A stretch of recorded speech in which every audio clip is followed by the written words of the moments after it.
क्षेत्र है। उत्तर में लिखा है कि भदौरिया और राठौर दो को बुला के काम आपने दिया और दोनों की टेंडर दी है, तीसरे का मौका मिला नहीं, तो सारे नियम का उल्लंघन इसमें दिख रहा है। आचार संहिता का पालन नहीं हो रहा है, राज्य सरकार से अनुमति नहीं है, टेंडर हुआ नहीं है, वही ठेकेदार को बुला के दिया गया, दूसरे टेंडर भी नहीं दे रहे हैं। अगर ये काम हुआ भी है तो किसके सह पे? आज छत्तीसगढ़ विधानसभा में भ्रष्टाचार का नारा खूब गूंजा और भ्रष्टाचार पे खुलकर चर्चा हुई है। बता दें कि इस भ्रष्टाचार मामले का शुरुआत कवासी लखमा जी ने किया था और उनका स्पष्ट बयान बातें सवाल थी कि अरुण साहू जी ये बताएं कि सुकमा में लोकसभा चुनाव के समय जब आचार संहिता प्रभावी थी तो कैसे पुल का निर्माण हुआ, इसका प्रत्युत्तर अरुण साहू जी दे रहे थे। उसके बाद तुरंत पूर्व सीएम भूपेश बघेल जी खड़े होते हैं और वो सीधा सवाल दागना शुरू करते हैं। उनका कहना है कि जब लोकसभा चुनाव चल रहा था मई के महीने में, पूरे प्रदेश में आचार संहिता प्रभावी थी, सरकार ने कोई नोटिस कोई टेंडर नहीं निकाला था, उसके बावजूद भी ये काम कैसे हुआ? अगर ये काम हुआ भी है तो किसके सह पे संरक्षण क्या अरुण साहू जी दे रहे थे? अगर नहीं दे रहे थे तो क्या जो अधिकारी थे, जो ठेकेदार थे, उस पर कठोर दंडात्मक कार्रवाई करेंगे? ऐसा कड़े सवाल जब उन्होंने पूछा तो एक नारे गूंजने लगा कि यह बात तो स्पष्ट है, अरुण साहू भ्रष्ट है, और ये सदन गूंज उठा था।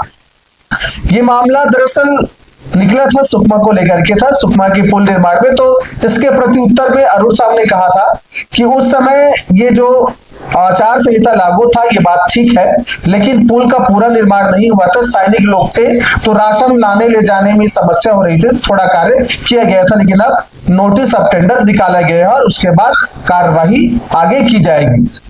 एक और स्पष्ट अब सामने आ रहा है कि कम से कम लोग खुलकर तो बात कर रहे थे, अब विधानसभा में भी भ्रष्टाचार के मामले को लेकर चर्चा हो रही है। देखिए आगे क्या कहते हैं।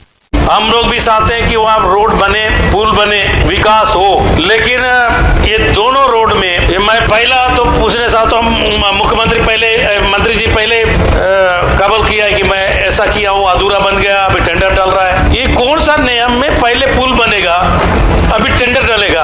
ये सावधान और बदल दिया क्या? लोकसभा का आचार संहिता प्रचलनशील था और वो काम 5/5/2024 को काम प्रारंभ किया गया और शिकायत हुई तो वो काम रोक दिया गया, कोई भुगतान उस पर से नहीं हुआ है। आज उन दोनों पुलियों का निविदा आज खोली जानी है, निविदा में जो एजेंसी निर्धारित होगी उसके हिसाब से इन दोनों पुलियों का निर्माण किया जाएगा। अध्यक्ष महोदय, बहुत ही गंभीर प्रश्न है और माननीय मंत्री जी ने स्वीकार किया है कि पुल बन गया है, टेंडर आज खुला है। दूसरा, मंत्री जी ने यह भी स्वीकार कर लिया कि आदर्श आचार संहिता लागू था, उस समय इस स्वीकृत करके काम कराया गया। तो दो बड़ी बातें हैं और यहाँ न राज्य सरकार से अनुमति है, न इसका और कोई प्रक्रिया हुआ है। तो ये माननीय सदस्य की यही मांग है कि जो संबंधित अधिकारी है उसके खिलाफ आप दंडात्मक कार्रवाई करेंगे क्या? जिला प्रशासन के निर्देश पर लोक निर्माण विभाग ने काम प्रारंभ कराया था। एक में केवल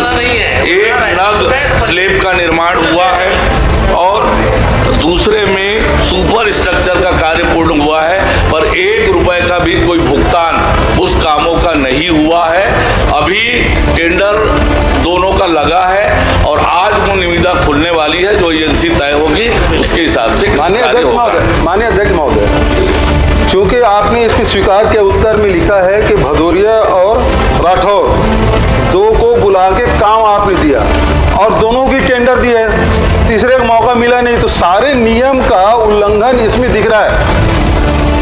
आचार संहिता का पालन नहीं हो रहा है, राज्य सरकार से अनुमति नहीं है, टेंडर हुआ नहीं है, वही ठेकेदार को बुला के दिया गया, दूसरे टेंडर भी नहीं दे रहे हैं, रेगिंग भी हो रही है। तो सारे चीजें, सारे अनियमितताएं इसमें दिखाई दे रहा है और आपने स्वीकार किया है। अब स्वीकार कर लिए, कार्रवाई क्या करेंगे ये बताइए आप? इसमें कार्रवाई होगी मंत्री जी, जब आपके संज्ञान में सब कुछ आ गया है।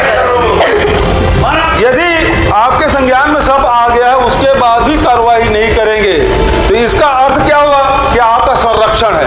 मैंने